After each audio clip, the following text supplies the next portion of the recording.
Welcome to Veterans Archives, where your story matters. We are dedicated to preserving the stories of our nation's heroes for future generations. In this particular interview, Chuck is very hard of hearing, and so the questions that I ask are actually being written down on a board by his wife so that he can see them. Also, he had prepared a lot of what he was going to say ahead of time so that we could limit the answer in question. But still, just an amazing interview. It was great to meet Chuck and his wife, Carol, and hear their story. So I hope you enjoy it as much as I did.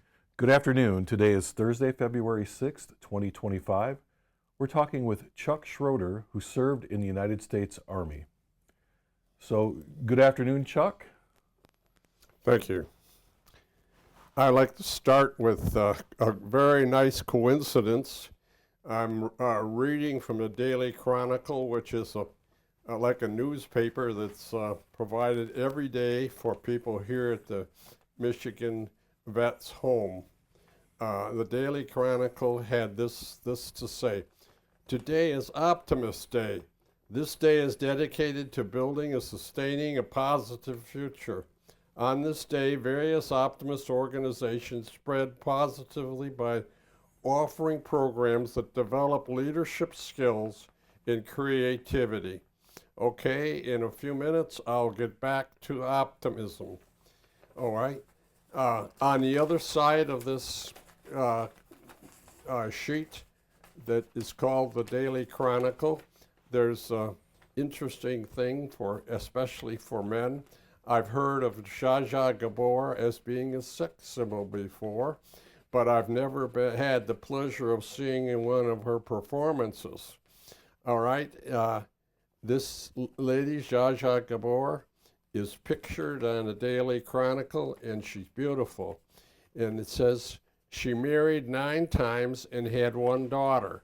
But I want to quote her said here. She said something kind of funny to me. It says, she said this: "I am a marvelous housekeeper. Every time I leave a man, I keep his house." All right. Now, she must have had 9 houses, because it says here she was married 9 times, and it says every time I leave a man, I keep his house. Okay. Enough for the Daily Chronicle. I was asked to give an interview or be part of an interview for the people here at Michigan Vets Home, and I thought it was just going to sit down with the person and talk about my military life and some of my personal life. However, it has become a recording session, so there will be times I will be reading. I am not always a smooth reader, and I want to apologize ahead of time for my shortcomings, because there'll be times when I'll be ad-libbing what I'm reading. Okay, the 2 major points I want to cover here are positivity, which I said was covered in the Chronicle today just by coincidence. The next thing I want to point out is that the most important thing in my life is that I am a Christian. Okay, now I'll start to read. Okay, my name is Chuck. This recording was the first presented to me as an interview. So here I am making a recording about my life in the Army and my personal life. First, as I said before, I am a Christian. Believe God sent us his Son through his death and resurrection, gave us forgiveness of our sins. All right, I am married. My wife's name is Carol. We have been married for 60 years. Many of you know Carol because she's a very friendly person and has a way about her that makes you feel her magnetism. Magnetism, I repeat that. We have a son and a daughter and 3 grandsons, 1 grandchild, girl, 1 grandchild, one granddaughter. Okay, I'll comment right now. Our granddaughter is an exceptionally intelligent person. She's now 17 years old, and she's off the charts in measuring her intelligence. So, as a former teacher, I'm very pleased to have a grandchild that is so extraordinarily smart. Okay, now I start reading in again. Through the 12th grade, I was not a good student. I went to Macomb Community College for 2 years and then Michigan State to become a technology teacher mostly through the 6th and 9th grades. I grew up in Roseville, a suburb north of Detroit. I joined the Army Reserves for 6 years and was in a supply unit. It didn't take long, and I found out our major function was to keep officers equipped with almost anything they needed to train men with the use of a tank. Okay, also we kept track of parts used in the repair of wheeled vehicles. During the Vietnam War, I lived and worked in a battalion headquarters building. This means I stayed here in the United States and was comfortable while others were fighting a war. I am living here in Michigan Veterans Home partly because my hearing was nearly destroyed while training on how to fire a mortar, which was fired before I could move a safe distance away. Sometimes when you talk to me, I can hear. Other times I can't. I can't hear at all sometimes. As all of you who live in the Michigan Veterans Home know, the people here receive unbelievably kind care here. I am impressed every day with the patience and care given to the veterans here as patients in the Veterans Home. In my personal life, I was a Boy Scout, and I learned a lot working on merit badges and achieved the Eagle Scout rank.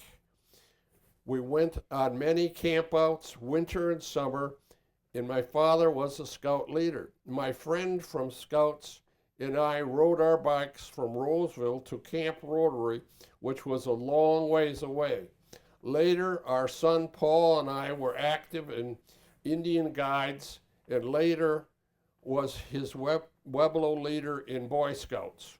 In high school, during the summer, I worked at Metropolitan Beach in the snack bar and also in the activity area, passing out equipment such as bows and arrows, basketballs, skates, and things for golfing.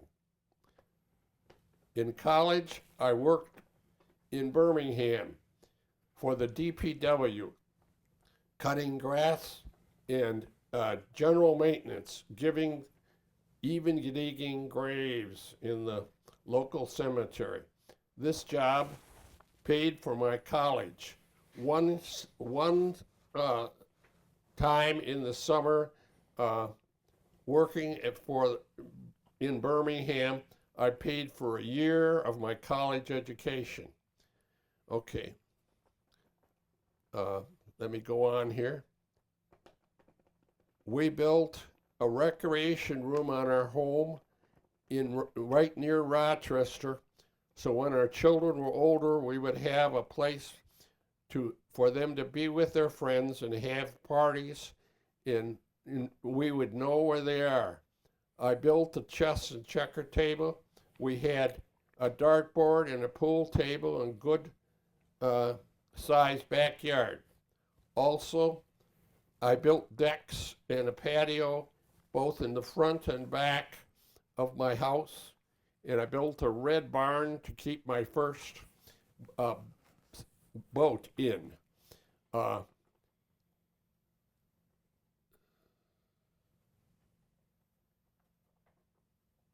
We always had a swing in our backyard when we lived near Rochester. It had a very high arm b- in very high branch on a tree. It had to be at least 25 feet off the ground. So when you use it as a swing, when I tied a rope on that branch, you would swing a long ways forward and backward. Okay, our neighbors took advantage of this, as did our relatives and kids. Mostly kids, but some relatives like to swing on this swing also. All right. We always enjoyed boating on Lake St. Clair, often swimming and boating near Selfridge Field. We trailed our boat and we could go all over to many places where a boat could be put in the water. A favorite spot was Manitoulin Island on Georgian Bay in the town of Little Current. Now, I probably should explain for people who are not familiar with Lake Huron. Across the top of it, there are 3 islands. One is called Manitoulin Island. It is the biggest of the 3 that make up the top of Lake Huron, and it is shaped like a triangle. This town can be accessed by going into Canada across the Upper Peninsula of Michigan, and then going across Canada and dropping down with a very scenic road there to get to Manitoulin Island, and then you get to Little Current. Little Current is a city in Canada on this island, the Manitoulin Island, and 80% of their economy there is brought in by tourists. So they are very good, Canadians there are very good to tourists such as American tourists. Okay, we all,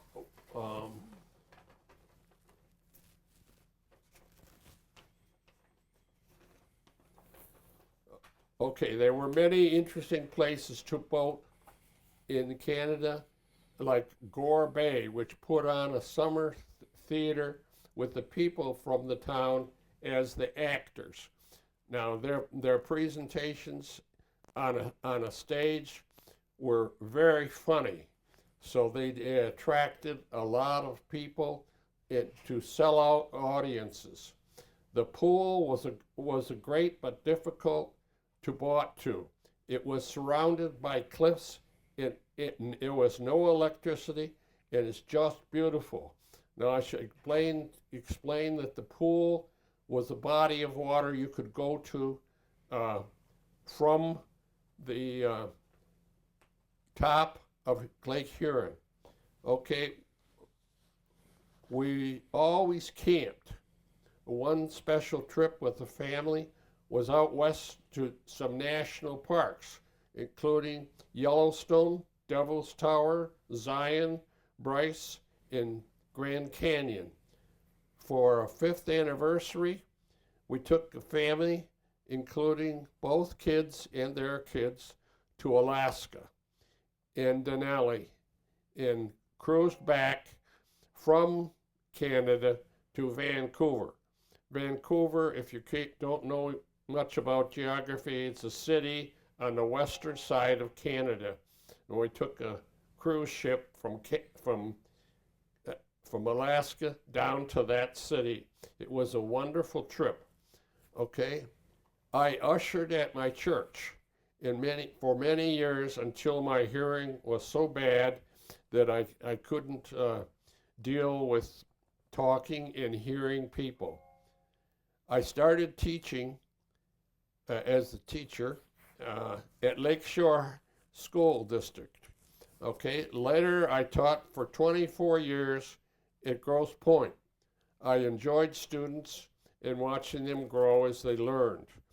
When I was a teacher, I wasn't one of those people who was there just to make kids behave. My major purpose was for them to satisfy their curiosity. Their behavior was up to their parents to take care of. Okay, after retiring from teaching, I worked for a group of cardiologists. In case you don't know it, cardiologists are heart doctors.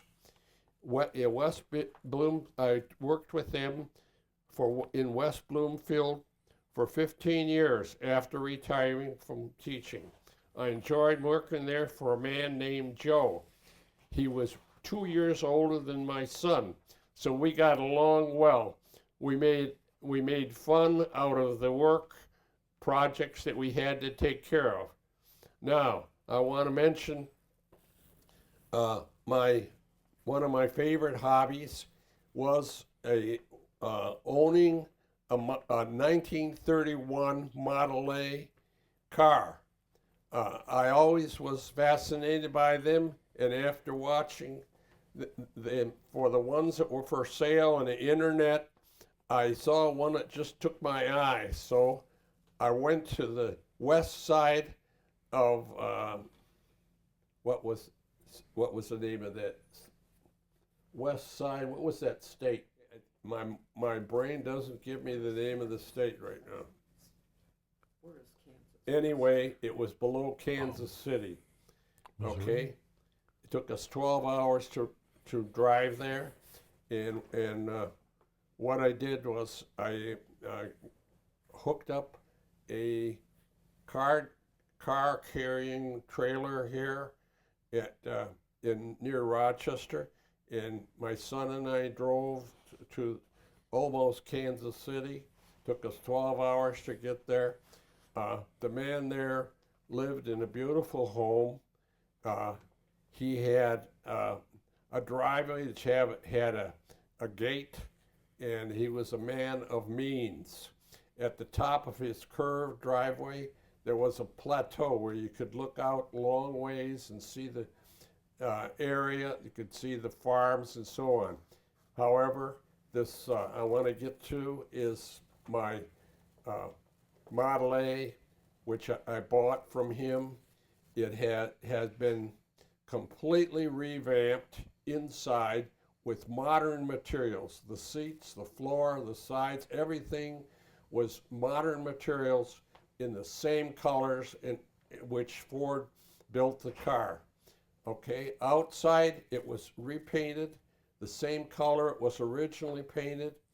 Even the top on the Model A's, they have a fabric top which is put on top of the metal underneath, and that was new. Okay, they use modern materials for that. On the back of this car was a box, because the Model A in 1931 did not have a trunk. So there was a box, there is a box there, and this has been, this box has been revamped. This car, it just been, they spent thousands of dollars, tens of thousands of dollars in revamping this whole car. I'm the proud owner of this car now. I bought it for a very good price considering its condition, and I had to put a few things on it myself. I put new lights on the front because I wanted the headlights to focus. There were lights there, but they were not focused. The back now has a stoplight in the rear window. All the windows have been replaced on this Model A, and I really have a nice time reading it. I should say I used to have a nice time driving it, but now I no longer have a license to drive. So that's been one of my hobbies. Now, I want to emphasize that I thought this would be an interview. So, if the person operating the equipment here has anything to say, I welcome his comments at this time. Well, yeah. So I have a few questions, Chuck, so will you be writing the questions down for me? Okay. Because otherwise I think I'll have to yell too loud into the microphone.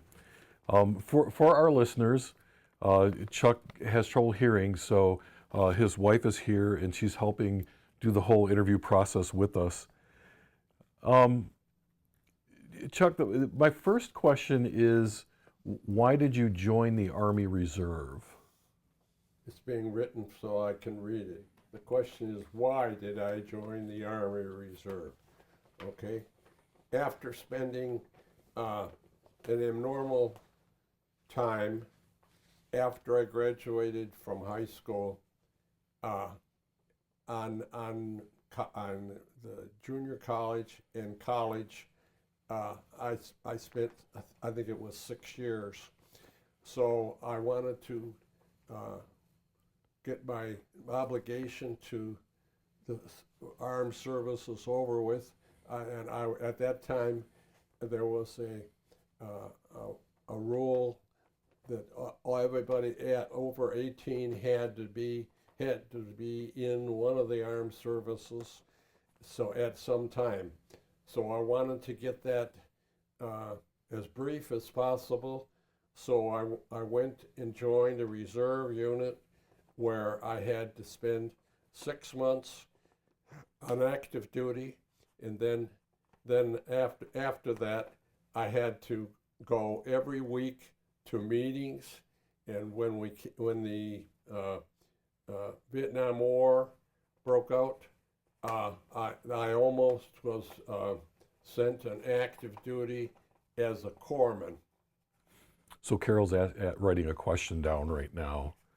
As I said, while on active duty, I had a pretty nice job here in supply, because I lived in a headquarters company, which is mostly occupied by officers, and I was treated the same as officers were there, so I can't complain about the service. I had it pretty nice, and I feel obliged in some ways to people who were out fighting a war while I was back in the States, enjoying almost a normal life, living in the same building with officers. So I do have another question. How did you and Carol meet? Yes, I was fortunate to have a friend who I met while I was working at a grocery store while I was still in high school, and we became pretty good friends. He had a boat, and we went water skiing on the St. Clair River, and I was at his house, and I saw this picture of a girl, and I said, "Who is that?" He said, "That's my cousin." And I said, "Well, is she married?" He said, "No." I said, "Well, why don't you fix me up with a blind date with this girl?" He said, "Fine," and he did. And 5 years later, we got married. That's a great story. That's a great story. I like that. Okay, so Carol's telling me, in case you can't hear, Carol's telling me that when he proposed, they proposed at the Stone at Michigan State University, and the engagement rock. Yes, I know what you're talking about. And he dropped the ring. I did. Oh, you dropped the ring. Carol dropped the ring. So it's a good thing we found it. Yes, right. Absolutely. Well, so that answers a lot of the questions I had. So the only other thing is, what message would he like people to take away from his life and his story? Okay, in closing, once again, I wish to emphasize The Power of Positive Living by Norman Vincent Peale. There were, when he was alive, people from all over the world who would invite him to come to discuss the power of positive thinking. Now, when I say people from all over the world, I'm talking about people who were kings, queens, and presidents, people who were in charge of what was going on in their country, and they wanted Norman Vincent Peale to have some influence on the people and their thinking who were in their countries. Just today, many people have heard about positive this and positive that. Well, we can trace that all back to Norman Vincent Peale, who wrote the book Power of Positive Thinking. I'm a great believer in this. I like to have my mind think of what is best in any situation. If I can give anybody a compliment, I try to do that, because I know it's easy to think about the negative and not the positive. So if you think about it, positive people are in demand all over the world, and you can be one of them with your thinking. If your thinking is positive, if you think about what is best and what is best about people you see and work with, you will be a very popular person. Okay, my final word is, God bless America. I want to say thank you for sharing your story. You're welcome. It was a pleasure to meet you. It was my pleasure to meet you. The pleasure is mine. Thank you. And one more thing. God bless you and your family. Thank you for watching the story of one of our nation's heroes on Veterans Archives, where your story matters. We are dedicated to preserving these stories for future generations.